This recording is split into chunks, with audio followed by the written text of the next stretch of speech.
Dostie's view again, and as you can see, spring has sprung here in Colorado. They're predicting 5 inches down here in the valley, so probably foot up in the mountains. So I think tomorrow's a ski day.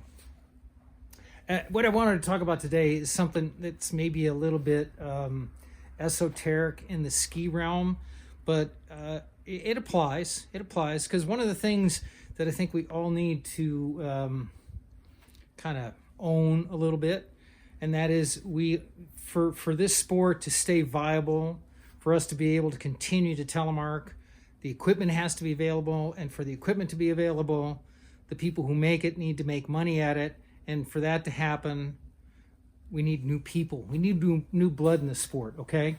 And inevitably, that brings up the possibility of teaching, but at a deeper level, it comes down to mentoring. And Taylor and I and Josh, we were talking about that a couple weeks ago on one of the podcasts, and the concept of mentoring came up. And so I just thought I'd deal with that a little bit. And part of the reason that came up is because at the end of the week of skiing in Salt Lake and doing some video reviews of a bunch of gear that you're going to see on telemarkskier.com in the coming weeks and months, we took the last day we did a tour, okay? My legs needed that so bad. I needed a stretch, right? Anyway, we're skinning up, and it was good to finally be in some sunshine on some real snow that was unmanicured. And on the way down, we were able to make some nice, sweet, soft snow spring corn turns. Really, really enjoyed that. But you know what I enjoyed almost as much, if not more, was on the way up. One of the guys in the crew, T2, just happened to be alongside, and we were starting to go up. We were off the road, and I was demonstrating some kick turns for the camera, and I asked T2, I said, hey, do you know how to do uphill kick turns? He said, I hardly ever go backcountry. It's like, perfect. You don't have any bad habits. I can teach this to you the right way. And so it was really cool to basically for T2 and I then to skin up together, and I was able to pass on some of the things that I've learned, not just about kick turns, but just, picking a good line and stuff like that. And it really reminded me of when I was more in T2's position. And the key, I think, in getting better at anything is you want to find a mentor. You've got to find a mentor. And the mentor is someone who you admire, who is really good at what you want to do. My mentor was John Wedberg, and he always laughed when I told people that he was my mentor when he was in the same room, because he didn't think he was my mentor. And in some ways that's true, because he didn't teach me much about skiing. I was a better skier than he was, okay?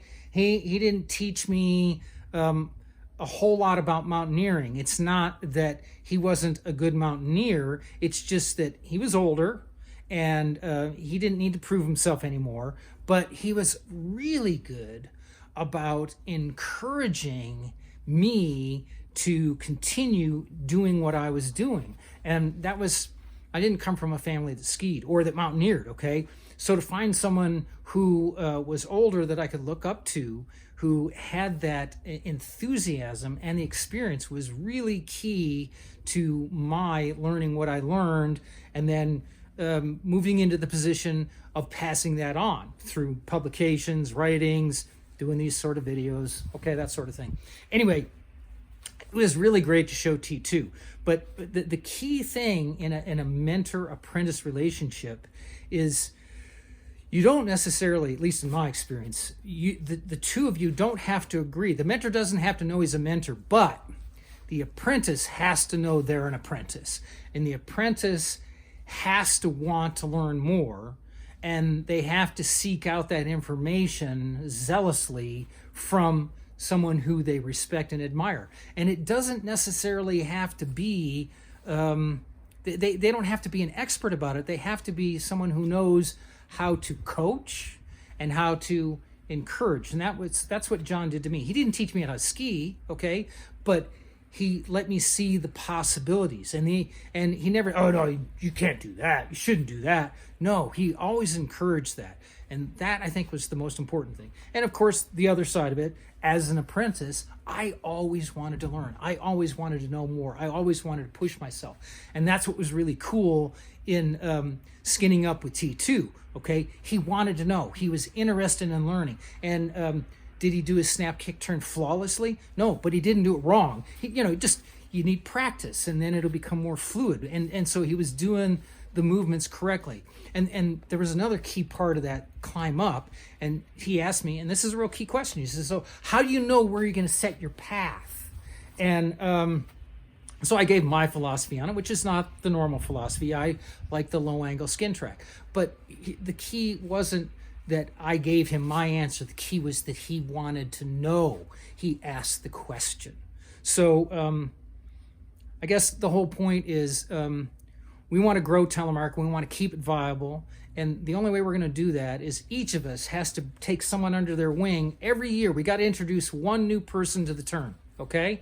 And you can't force them, okay? You have to be an example, and people have to want to learn it, all right? And you can do that because you got a free heel. So that means you got a free mind. You don't have to follow the herd, and we can all get down on our knees and help spread Telemark. See you next week. Adios.